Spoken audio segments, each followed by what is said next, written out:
Hello and welcome to a special interview for The Wire. Today we present an informed view from outside India. How is India viewed through Western eyes? My guest is the US National Editor of the Financial Times, a former Chief of Bureau in South Asia, and the author of In Spite of the Gods, one of the best written books by a foreign correspondent on India, Edward Luce.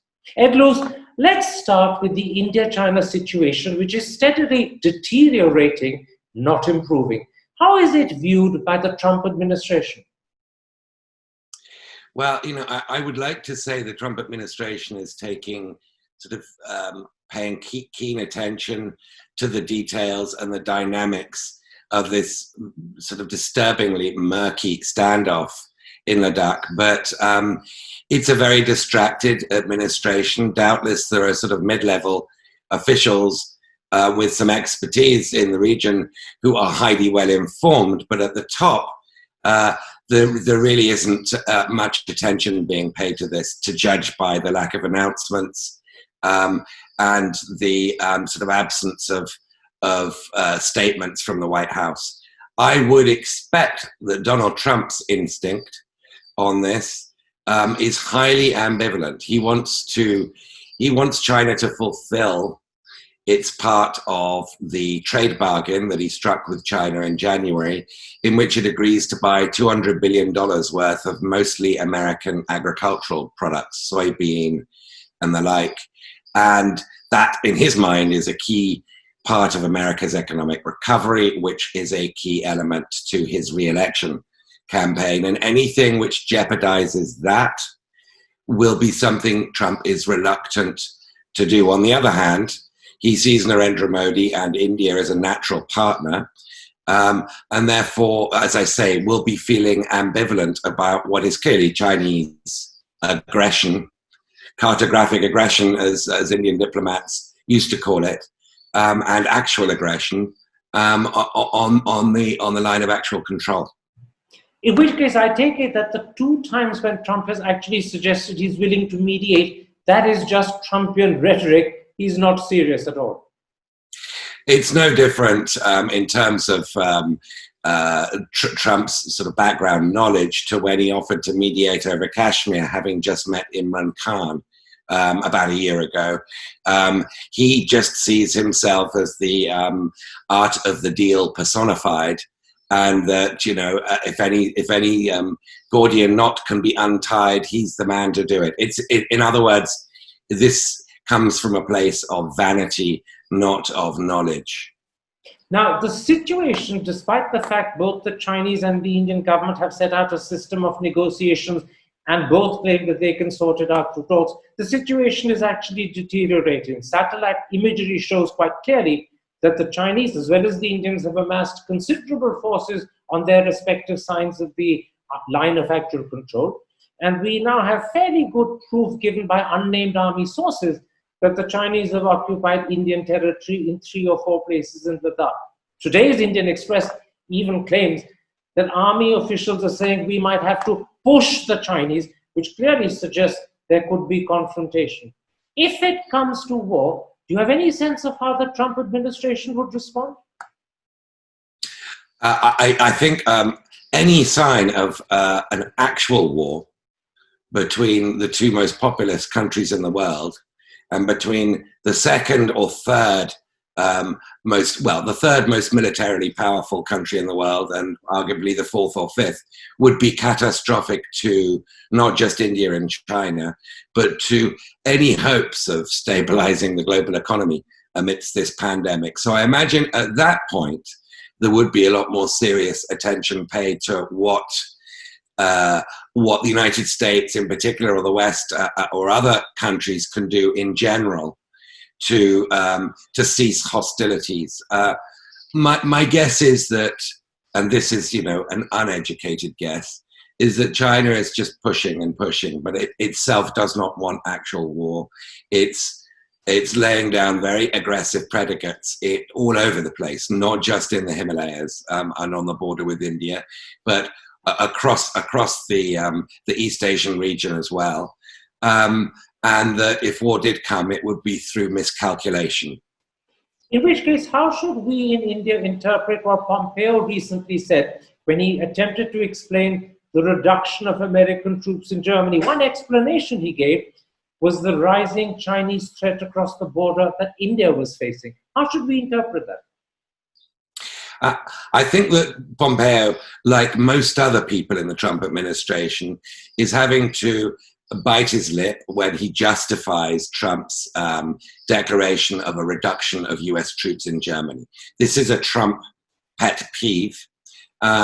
It's something many of his base support, but it's not something that anybody in the military, whether they're conservative or not, and anybody in the national security world in Washington supports. They see it as reckless. They see it as a green light to Putin.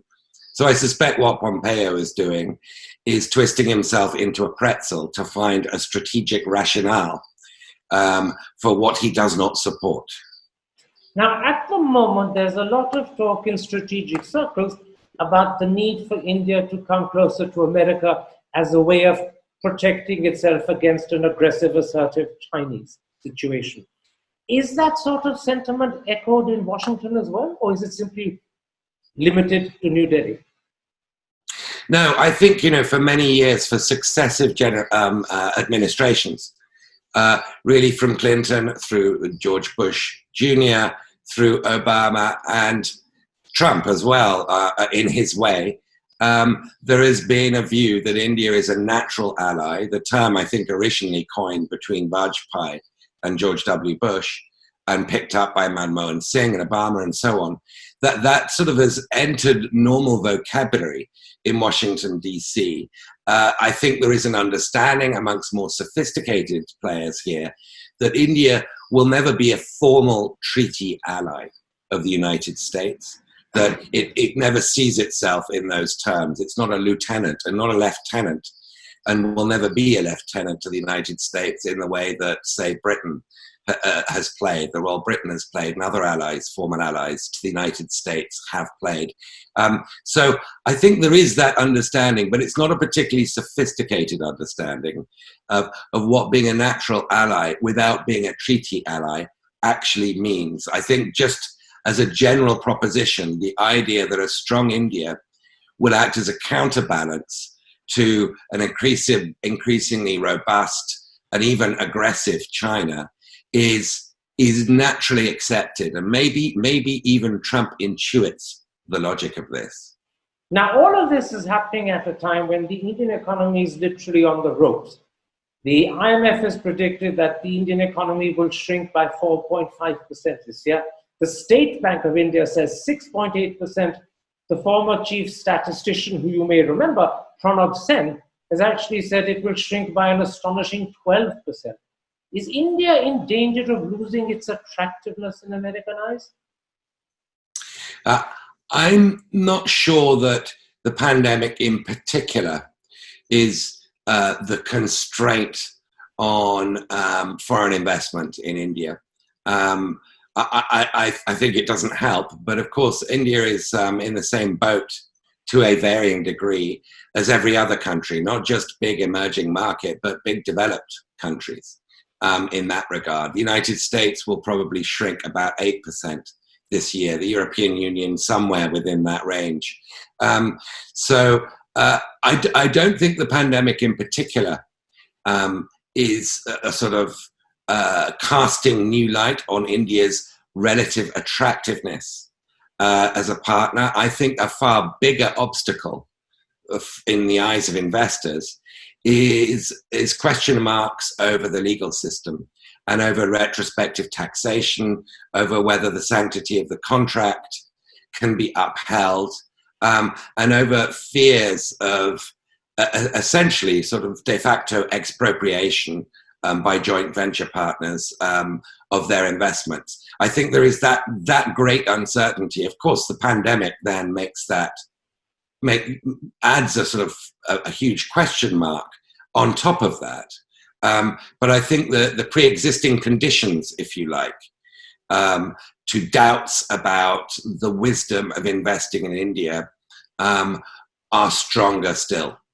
If all the uncertainties and risks that you mentioned, which are old ones, are not new, if they continue and they continue to trouble Americans, then what do you say to something the Indian government repeatedly says to us in India? That we are going to attract investment that is now leaving China. Do you really believe that that investment will come to India, even though the Indian government is trying to lure it by dropping corporate tax for new companies to something that is possibly as little as 50%? Or will this investment instead choose to go to Bangladesh and Vietnam? Well, Vietnam has been cleaning up very efficiently on a lot of these global supply chains or pieces, links of global supply chains that are shifting out of China.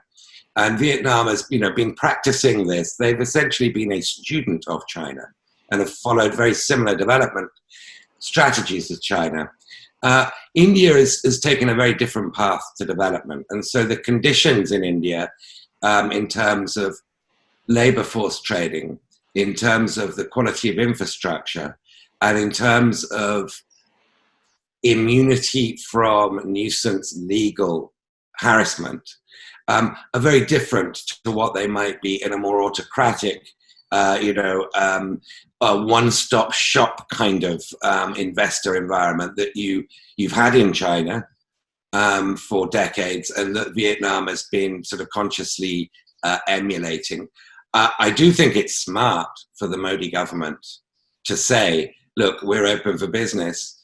If you're decoupling from China, then here we are. I think that's a smart strategy in theory. And in practice, it might be a little bit more difficult to generate the kind of investments that India, the scale of investments that India would like to see. Absolutely. What you're saying is simply saying that you're open to investment is not enough. You have to improve the problems that exist, whether these are retrospective taxation or infrastructure, whether it's to do with labor laws or the general attitude of red tape in government problem. Until those are addressed, foreign investment will think very carefully before they come to India. Yes, I mean, I think the more sophisticated foreign investors understand that India isn't just India. There are different parts of India, and that Bihar is different to Tamil Nadu, and Kerala is different to Madhya Pradesh. There is a capability of differentiating different parts of India and their relative attractiveness. But India it remains, as the cliche goes, a country of tomorrow. And today never quite seems to arrive. Let's broaden the discussion a little at that point. How is India viewed at the moment? To what extent have the Delhi riots in February, the problem with the Citizenship Amendment Act and the way it seems to target Muslims, and the general but increasing rise of Hindu nationalism over the last 5-6 years, to what extent has all of that impaired the image of the country? Or is that just an Indian viewpoint of India? Now, I think that the context of Narendra Modi's re-election, and indeed his first term in government, is well understood around the world as fitting in and being a particularly prominent large-scale example of the rise of illiberal democracy. That illiberal democracy is a phenomenon on the rise worldwide, and each country, like each family in Tolstoy, is unhappy in its own particular way.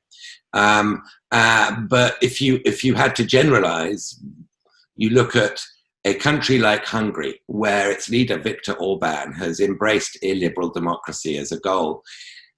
Modi is seen, I think, as urbanizing India. What is it that makes the illiberal bit so important? Well, you still have democracy, you still have votes, but less of a level playing field in terms of the media. More and more of the media becomes pro-government. It's either subject to tax raids, or friends and cronies of the government are given assistance in taking ownership. Government withdraws advertising from more dissident corners of the media, and pretty soon you have essentially a pro-government media. The courts get chilled and intimidated into essentially following the government's line, and civil society likewise. So you don't have a level playing field. It's very easy for an autocratic democratically elected leader to hold elections when the playing field is so tilted in their favor. And I think Modi is seen as a very effective, in some respects sophisticated, in some respects very crude, exponent of this form of illiberal democracy on a scale that isn't matched anywhere else in the world. So I think friends of India are deeply concerned. They understood that Indian nationalism, as we previously saw it, was all-inclusive. It was syncretic. It wasn't communal. It had room for people of all faiths and languages and beliefs. And that the new kind of saffron nationalism that we're seeing now prevalent in India is in itself inherently illiberal philosophy. So I think there's great concern. I think there's great concern about India's political character and the direction in which it's going. You used a very evocative phrase, urbanizing India. Does that mean that a country that is proud of calling itself the world's largest democracy is becoming steadily and perhaps even increasingly a damaged or at least a diminished democracy? I would say it's also the world's largest illiberal democracy. Now, India is not Hungary. Hungary is a small country, with essentially one language, maybe two, but basically, it's got one culture as well.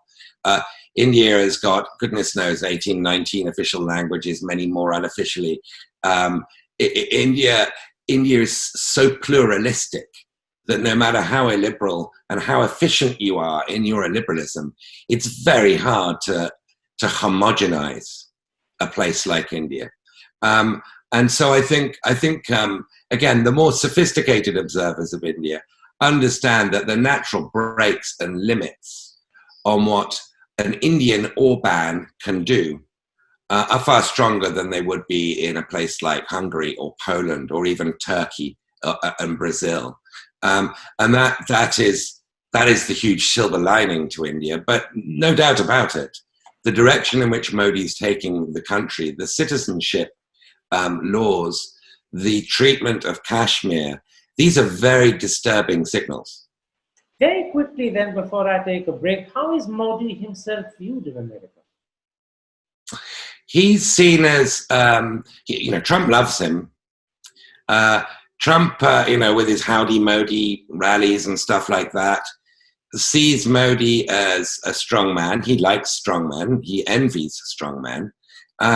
He sees the NRI community as being very wealthy. There is an overlap between, although most Indian Americans will vote Democratic, and a rising share will vote Democratic in November, there is a very wealthy Hindu nationalist NRI population that can give him a lot of money. So Trump also sees dollar bills when he thinks of Narendra Modi's face. And so, I think on the right in the United States, Modi is an admired figure. There is seen to be an overlap of interests. China, of course, being one of them.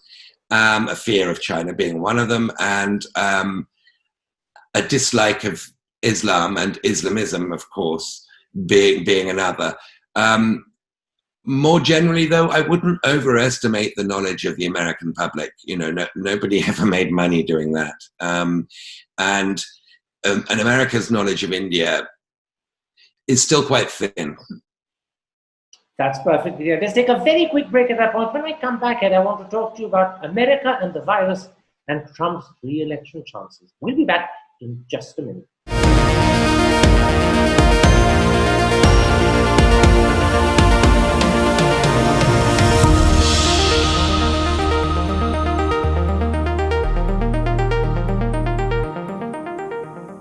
Welcome back to a special interview for The Wire. My guest is the United States National Editor of the Financial Times, a former Chief of Bureau in South Asia, and the author of In Spite of the Gods, one of the best books written on India by a foreign correspondent, Edward Luce. Edward Luce, let's talk about the spread of the virus in America. For the last 3 or 4 days, The number of cases have been increasing by significantly over 40,000 each day. The BBC reports today that 36 different American states have seen worrying individual rises in cases. And yet the president is determined to remove restrictions as fast as possible and get back to normal. What do you make of this? So it's an extremely worrying signal that's coming from the top in the United States, which is essentially don't take this pandemic seriously. Trump won't wear a mask. He's told people that when he sees others wearing masks, he takes it as a sign of disrespect to him. So in the couple of rallies he's held recently, and there are more on the schedule, not socially distanced rallies, one of them was indoors. You saw thousands of supporters indoors, crammed together, shoulder to shoulder, without masks. And that's an extraordinary signal. So, America is a very polarized country. Now it's becoming visibly polarized in a way that it would be sort of hard for a cartoonist to invent. Conservatives don't wear masks because they see it as an effete sign of conformity, of political correctness. And everyone else wears masks because they don't want to die. So you've got this extraordinary polarization, which has allowed the disease seeks crackling, it seeks wood to burn, and that wood is human. And so you've had many states that have never really taken lockdown seriously, like in the South in particular, but also the Midwest, places like Texas, Florida, Arizona, which are seeing, as all the epidemiologists would have predicted, a galloping infection rate, which presages a sharply rising death rate in the coming weeks, because they didn't take lockdown seriously. Now that there's a clear desire by Trump here to get the economy kick-started as quickly as possible in time for the November election. That's his that's his monomaniacal sort of goal here, at the expense of almost anything. But I think what it reminds me of is a psychological test they used to do at Stanford. They did at Stanford with children. You get a 5-year-old, you put a marshmallow under his nose, and you say, there's a marshmallow here, and over there on that other table, there are 2 marshmallows. Now, you can have this marshmallow now, or you can wait 5 minutes, and you can have 2 marshmallows.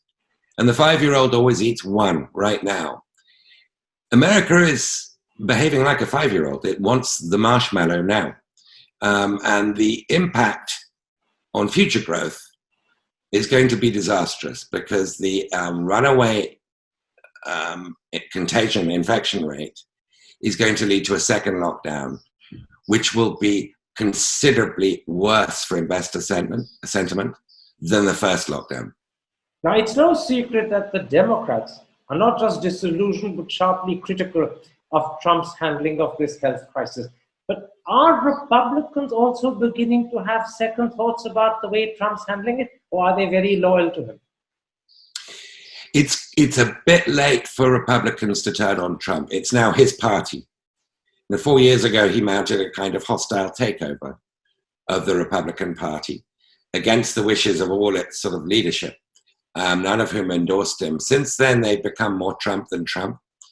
And they are so deeply invested in Trump, it's too late to go back. So I have no doubt that if there were another Republican as president, someone like Jeb Bush or Chris Christie, they would be following the scientific guidelines, wearing masks in public, urging people to do the kinds of things we've seen in Germany and other countries, Japan, responsible public communication on the pandemic.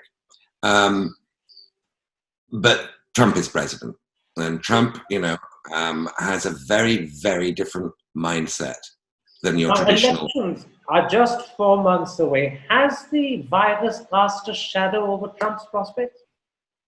Yes, I think if it were held now, he would lose quite heavily. The game, though, is to his game is to try and to make it quite hard to vote. So mail-in balloting, absentee balloting, is something he's now very, very strongly against, which raises the prospect, I think very realistic, that we're going to have a second wave over this coming winter, which will coincide with the election. People will feel intimidated to stand in queues close together to vote. They would rather mail their ballots. And it's going to be made harder, depending on which state you're living in. If it's a Republican-controlled state, it's going to be made harder to vote absentee. That's really the sort of second-level game that Republicans are now indulging in. Because a free and fair election with normal turnout held today, according to the polls, where Trump has a 10-point deficit to Biden, he would lose by a landslide. What about the racial situation following the brutal killing of George Floyd?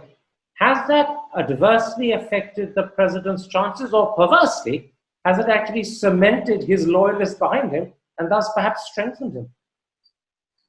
I think if you look at the polls, it doesn't seem to have had any impact. It might have made his deficit a little bit worse.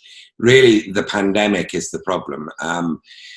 People over 65, white voters over 65, who tend to be the most racist demographic in the United States, have shifted heavily towards Biden. And I think, it turns out that herd immunity is not popular with geriatrics. Who'd have thought?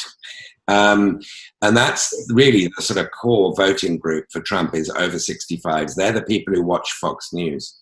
Law and order situation has not got really particularly out of hand by America's past standards. If you think of the 1960s, where the streets were burning for months, it hasn't really been anything like that. Were that to happen over this coming long, hot summer, it's conceivable Trump could turn that to a kind of Nixonian advantage, and play on race and play on fears of people's security and win back some of those over 65s. But right now, I don't think older people are happy with a president who's basically saying drop dead.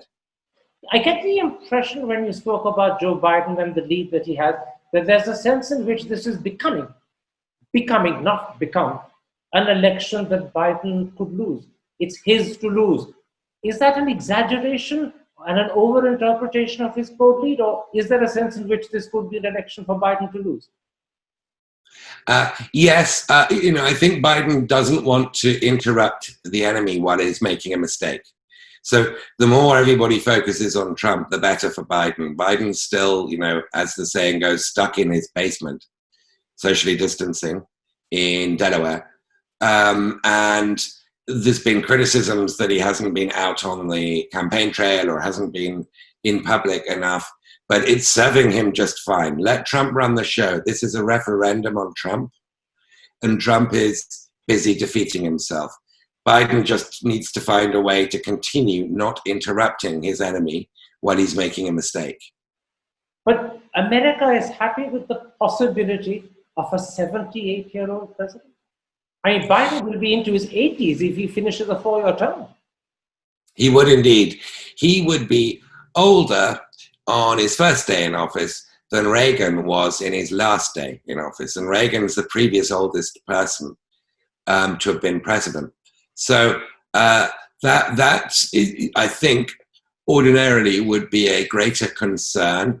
We will know more about it when Biden chooses his running mate, because that running mate will be unusually likely by the standards of running mates to be president, given Biden's age and life expectancy.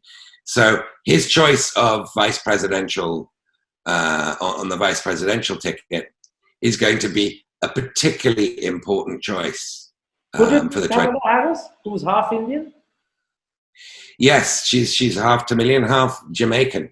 I think that a non-white woman is considered to be a very, very likely pick. That's the demographic that Biden's probably aiming for.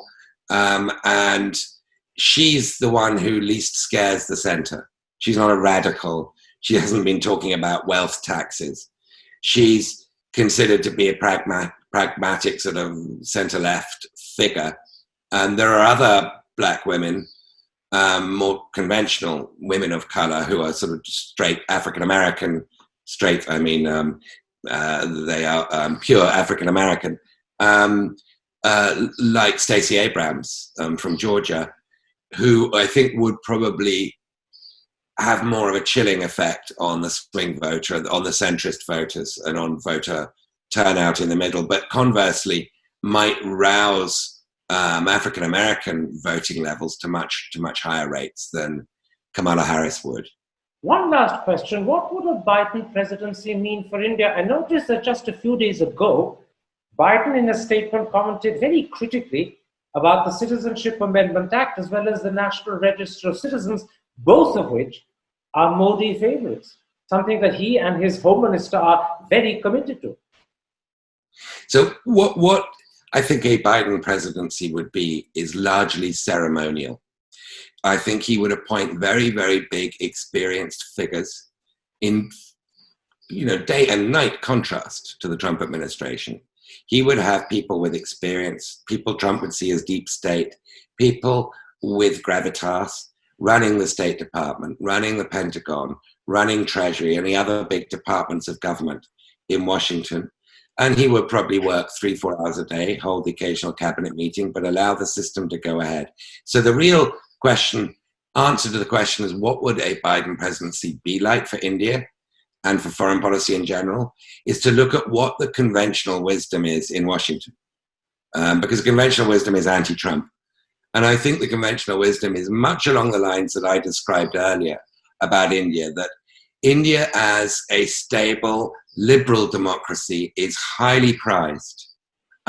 India as a counterbalance to China is highly prized. And India's economic success is highly sought and desired. And so you would get an administration with the likes of Nick Burns, Bill Burns as well, Michel Flournoy, maybe Michael Bloomberg, people who would like to see India succeed and would have a degree of competence and experience to actually match aspiration with policy. Finally, can Bolton's book make any difference to Trump's prospects? I know as far as the media is concerned, it's a big issue, but beyond the media, does it matter? Could it in any way sink it? I didn't catch the full question, Karan. Could Bolton's book in any way make a difference to Trump's prospects? It's a huge, big media issue, but could it in any way sink the man? Could it lead to congressional inquiries that could be damaging at this stage, or is that unlikely? No, because I don't think Bolton has taught us anything new. He sort of enriched some of the detail. But everybody knows how Trump operates. He likes people to flatter him. He doesn't read his briefs. He takes decisions without warning and then reverses them, twice before breakfast. Everybody sort of knows that's how Trump operates. Bolton, gave a very colorful sort of extra dimension to that description, but he didn't actually advance our knowledge of Trump in any serious way. Ed Luce, thank you very much for an enlightening interview that will be well watched in India and will certainly be scrutinized, particularly with regard to what you have to suggest about the possibility of a Biden presidency. Take care, stay safe. Thank you.